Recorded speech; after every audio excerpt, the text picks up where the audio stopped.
right, here inside City Boxing Club with the legendary Jeff Mayweather. Hey. What in the hell was that? All right, Jeff, we've done a couple interviews about this. More news, I guess.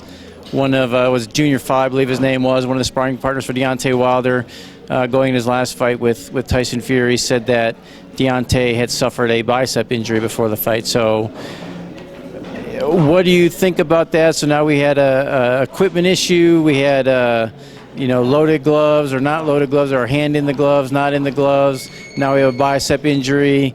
What's your take on all this and the newest events? Well, I mean, don't get me wrong. I mean, the bicep injury is probably the most believable one out of everything that's been said, because a lot of times boxers go into the ring injured.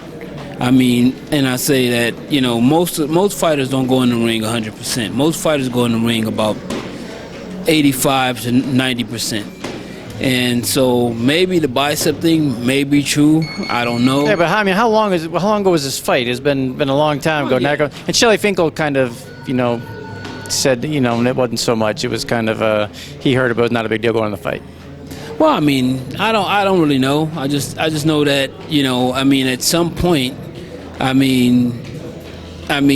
just do the fight over.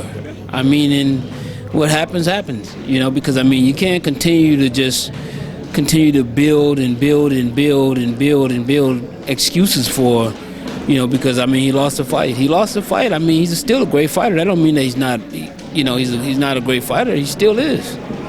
Yeah, you had said every fighter goes into a fight hurt for the most part. So at this point, do you think it's not helping him? No one's gonna buy it anyway. Just you lost and go for the third one and win it there. I just think that it's best to just me myself personally, I think that he should fight a fight before he fights just Tyson Fury. But I'm not his management, so I don't make that decision. But I think that would be better, because I think that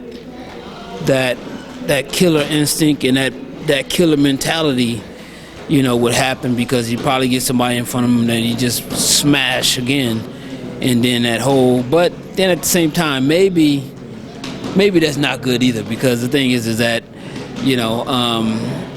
only reason I say that is because against Fury, he's gonna need a little bit of everything. He's gonna have to go back to the fundamentals of boxing, I think, for him to have a really chance of, because he's not just gonna knock him out. I don't think that can happen, but I don't really see it happening. But and plus Tyson Fury is a big guy, takes a great shot for a big guy. But I think, like you said, just to, you can't just keep piling excuse after excuse after excuse. Just do the fight. Do the fight over. On this channel, we very rarely dive into race. You yourself, I've hardly ever at social media on this channel, whatever, talk about race. But this almost, especially with the glove thing, obviously, became a very race-centered issue. The gloves, it seemed like it was, black versus white for a lot of people. Why do you think that is, and good or bad, or what's your take on the whole thing? Well, I think that a lot of that has to do not even necessarily with boxing. It has to do with the real world today, when you have police killing, innocent black people everywhere. Of course, now, even though it's not the same. But this was before all that happened. This was kind of before that. The whole glove thing was last year, before the BLM stuff started. Well, but still, people start talking about it. They start talking about it right around the same time when the police are killing innocent black people. So of course, people, they're hostile about that. And don't get me wrong. Me myself, I can accept whatever it is. When it comes to boxing, you win some, you lose some, and that's it. I'm not gonna make up an excuse for nobody, because anybody can lose. One punch can change anything, and basically, I think that Tyson Fury had the right strategy. He did the right thing. Everybody thought that he was doing the wrong thing. Even me, when he put all that weight on. but actually he used that weight to his advantage. Does that bother you? Like you picked every single time you pick. If you pick a black fighter, white people say, "Oh, you just pick because he's black." Then you pick a white fighter, you're a sellout or whatever. Does that bug you, or are you just how do you look at that stuff with people? I believe and I know that you just pick who you think is going to win. Yeah, I mean that's it. It doesn't matter to me. I mean, I don't go spend my damn money. I mean, put it this way: if every white person betted against Floyd, they'll fucking be broke.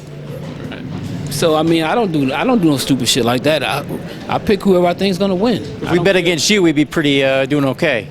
Yeah, you'd be doing great. All right. Well, what do you hope to see in the third one, the third fight? I mean, I hope that it's a great fight, and I hope that, this fight, once it's over with, that all the excuses, all the this happened, because